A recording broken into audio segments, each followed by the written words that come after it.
Alright, ladies and gentlemen, this is Michael O'Hagan. We are going to take our first look at the new NI synth that is a part of Complete 10. It's called Kontour. Once again, my name is Michael O'Hagan, also sometimes called Digital Fire. You can check me out on adsr.net. I have several sound packs available for sale there for Massive, FM8, and Silent. Got a couple of albums up on iTunes as well as CD Baby. And you can check the link below in the description for my SoundCloud page and get some downloads of some really nice tunes. So anyway, if you're into music, check that out. Listen to what I've been doing, you'll see where I'm coming from, or hear more likely. But anyway, right now we're going to get to the point. This is about Kontour. This is a brand new synth made by Stefan Schmidt. He's the inventor of Reaktor and the original founder and designer of Native Instruments. So a lot of people are kind of wondering, why would he make another synth? He made Prism, he made Spark, and this is sort of an extension of what those synths were doing, but it goes in a bit different direction. It has some great sounds to it. You can see it's got that kind of signature cabinet, gap filter, flanger, echo, reverb, final output section that he always uses. But the synth itself has some really cool features on the A and B panel. Right now we're looking at the B panel. This is the main synth interface. If you go to the A panel, you get this kind of consolidated, miniaturized version with wet dries for all of your effects. Basically what's a very high-end, detailed LFO with a lot of cool little tricks and options to it. They call it like the Shape Performer or something. And then 4 master macro controls. Each one has their own little controller that can be used to play it.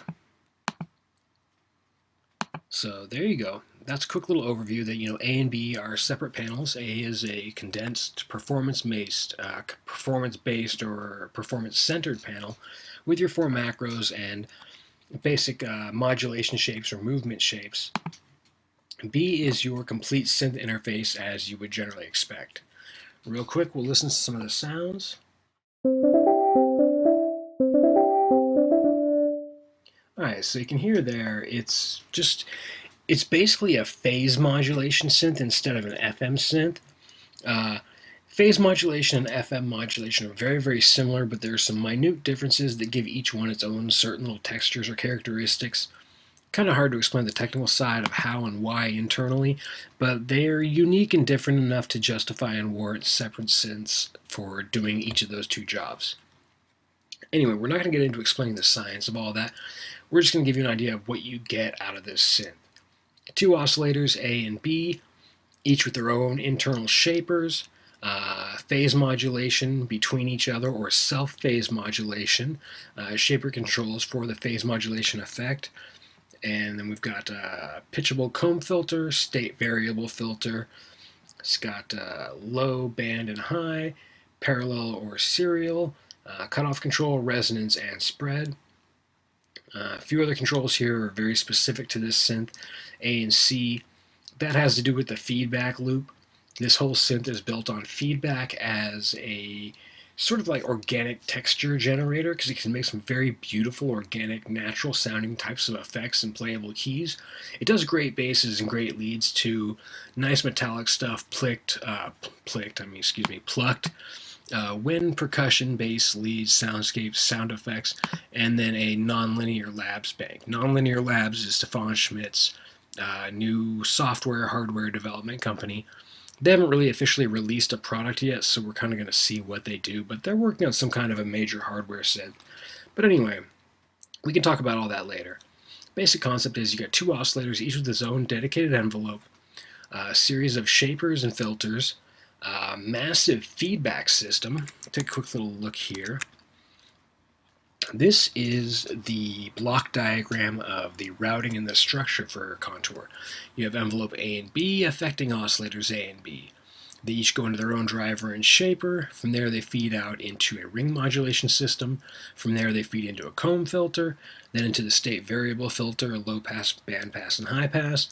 Then they get put into the mixer, sent to the drive and the shaper, to a voice combiner or a voice mixer, master level control, or we'll call it the first stage master level because there's 2 of them here. There's a main level control before your effects, and then a level control afterwards for your final output master. And then you have your cabinet, gap, filter, flanger, echo, and reverb as your effects processing chain on the way out. But the important or special thing about this synth is up here and all the feedback options, where all the sounds can be feedbacked into themselves, back to the core oscillator signal, back to the mixer point just after the oscillator output signal, can be fed back into all these different little stages here that you see. So if you understand block diagrams and synthesis design, this will explain how it's laid out and how it's built. A very high quality synth, gives you great sounds. We're going to start off just playing with a few knobs and getting some effects out of it and see what they do. You can see we're tuned at 72. We will lower that down to 60 and get it to a middle C. I'm going to go ahead and turn off the mic real quick, and we're just going to play with some knobs and see what kind of sound changes we get out of each parameter.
So real quickly here, you can see it's labeled A, B, C, and D or S.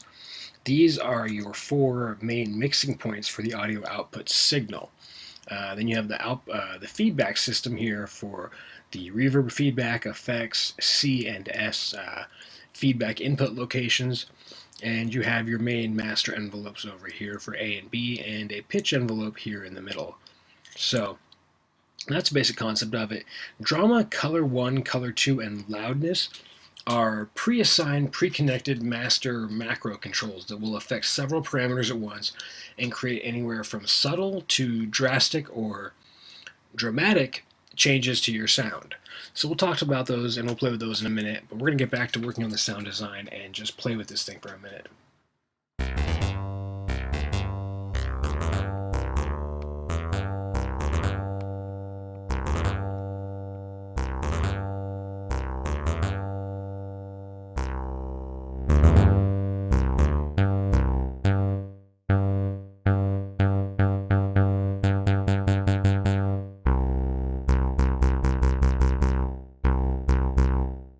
Alright, now what you hear there is the dynamic range control. If you press the keys softly, you get less feedback and less high-end harmonics, distortion, staticky type of effect, and if you press them harder, you get more. Let's play with the sound a little bit more and see what we can do here.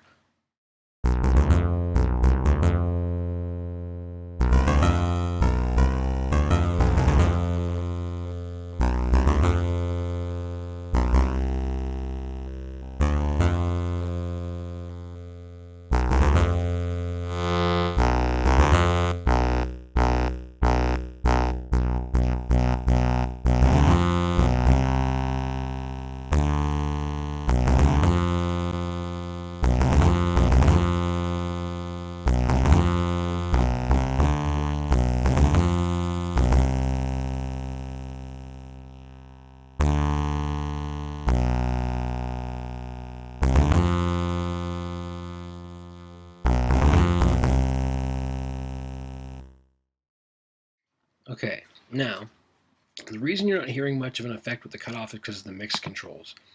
If we go ahead and remove all of these, and we put the state variable filter as our only output, then we will hear the filter frequency cutoff a lot more boldly.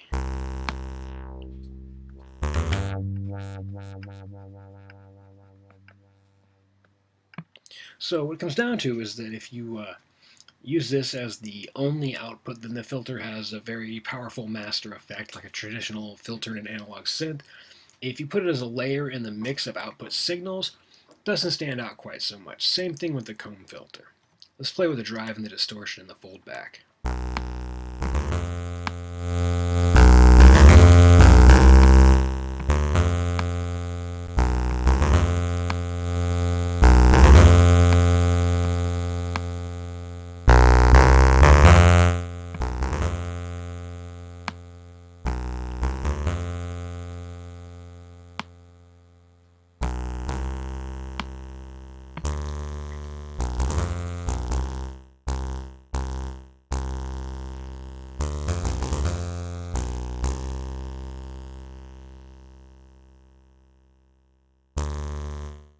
So you can see here, it's got a lot of the same basic stuff you expect in any other synth.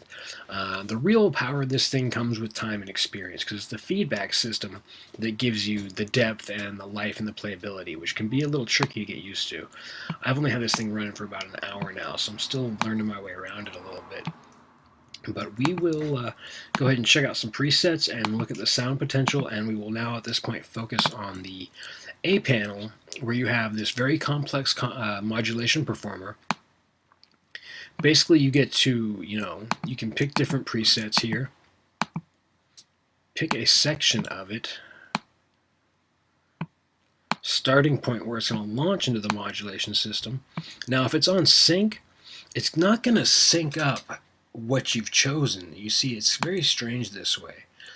It kind of changes the amount of it. Normally with a sync command, you set it to sync, and however much you've selected of your LFO becomes synced up to that time frame or to that beat measurement. This doesn't do that. It's a little bit odd. You set it here, and that's going to be 1/8. Triplet quarter note and a quarter note. It actually adjusts the size to match that timing, where on sync, or excuse me, on regular rate, it does like a traditional LFO and makes it play through faster. So let's go ahead and get this thing working here. Set start up to here.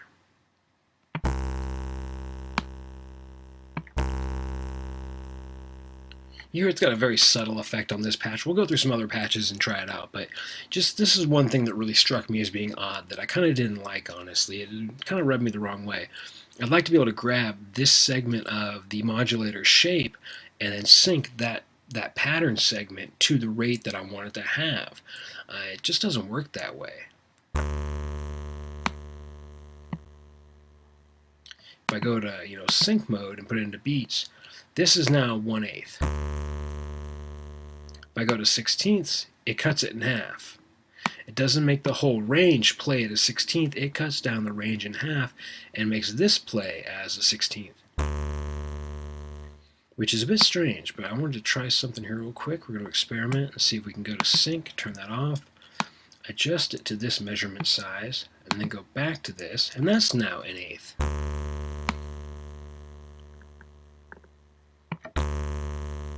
So it's kind of an annoying little concept here, but if you want to actually take, like, say, this segment here and work it as 1/8, you got to just set it to sync in beats and then adjust it afterwards. But if you take it here and say, you know what, okay, here's this thing, and I want to double the rate and just make it play twice as fast, it doesn't do that. It cuts it in half, and then you have to readjust it again. So that's a little odd in a way. You have different step measurements for, how it's going to kind of, you can see here we've added steps to that. We go to off, or 2, and then all the way to off, it smooths them out. There is an offset to go up or down, and a scaling value to decide how powerful or intense it is. And you can invert the entire pattern to reverse the whole thing, reverse the polarity to up and down. Also has a smoother. Take this whole thing and undo sync, stretch this out to the whole length, do swing and smoothing, and it changes the way the parameter plays. It gives it a little bit different texture as it flows through. So real quick, let's jump through some presets and get an idea for the sound effect.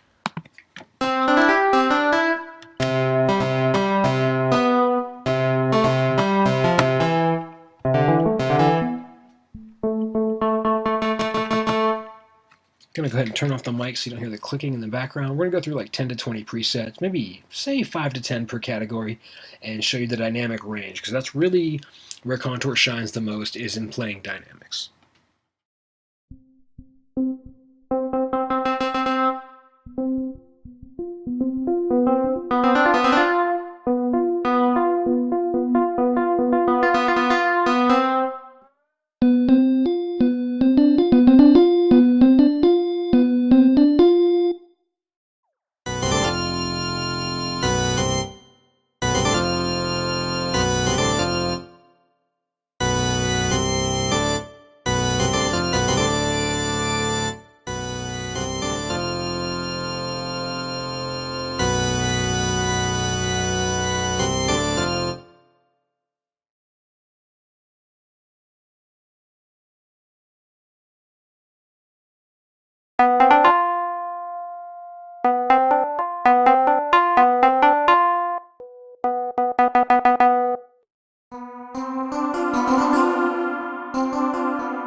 That's another thing that's important to understand, is each of these 4 macro controls has its own direct internal little control system here. You have to enable play, where the knob disappears and it just becomes, the parameter. But if you hit record, you can go ahead and just move the knob and create your own custom pattern. So if you want some kind of very specific modulation patterns, very quick and easy to create them. You don't have to necessarily overwrite anything. You have presets you can scroll through here.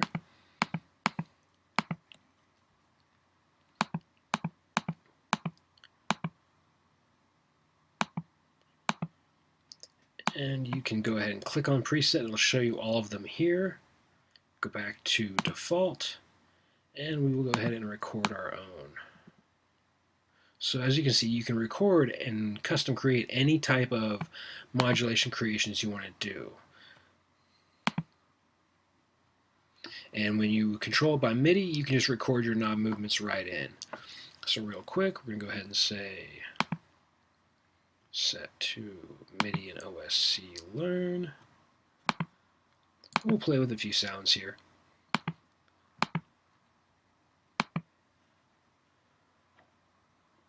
But you get the idea here. It's all about feedback paths and very bizarre tonal effects. It gives you some abilities that other synths just don't have. It does have a very organic life type sound to it. It's excellent in those departments, and we'll just go through and check out some presets.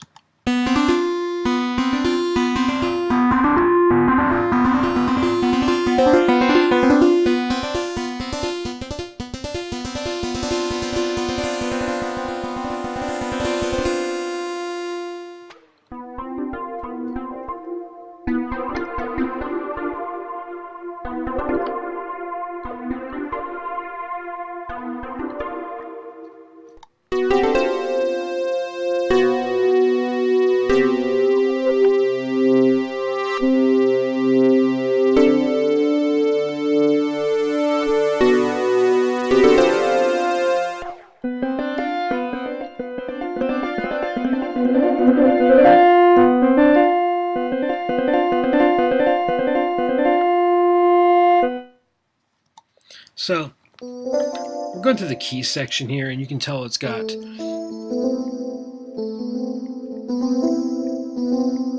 it's got a good range of sounds to it. We'll check out some plucked.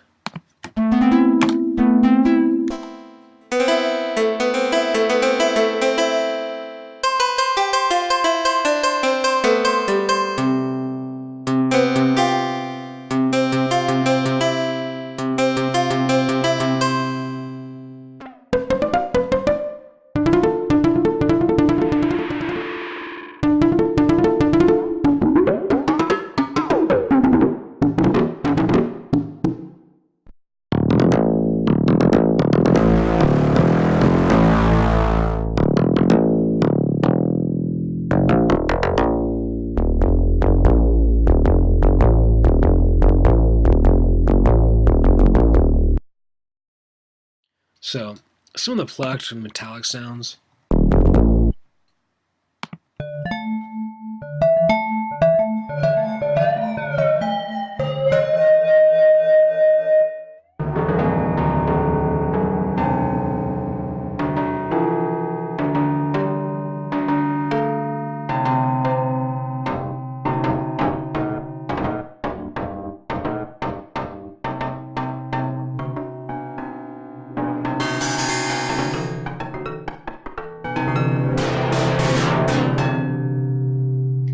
So in this sound right here, Gamelan metal, the 4 macros have a pretty bold and drastic effect on the sound. Sometimes they're very minimal and subtle, sometimes they're very overbearing. It all depends.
Alright, so you get the idea here.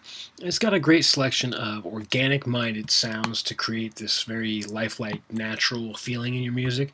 It also does have some great basses and leads.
Real quick, I realized I forgot to show you one thing.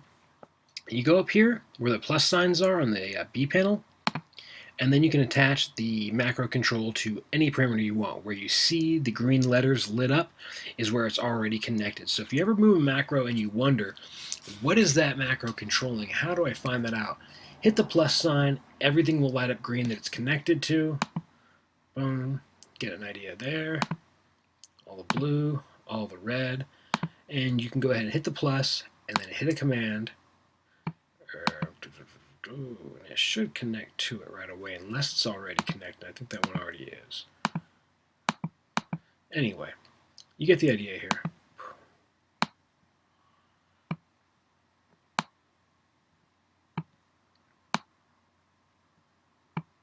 So that's what the plus signs are for. Go ahead and jump back to the A panel. Try a few more basses and we'll be done.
That basically kind of covers it, man.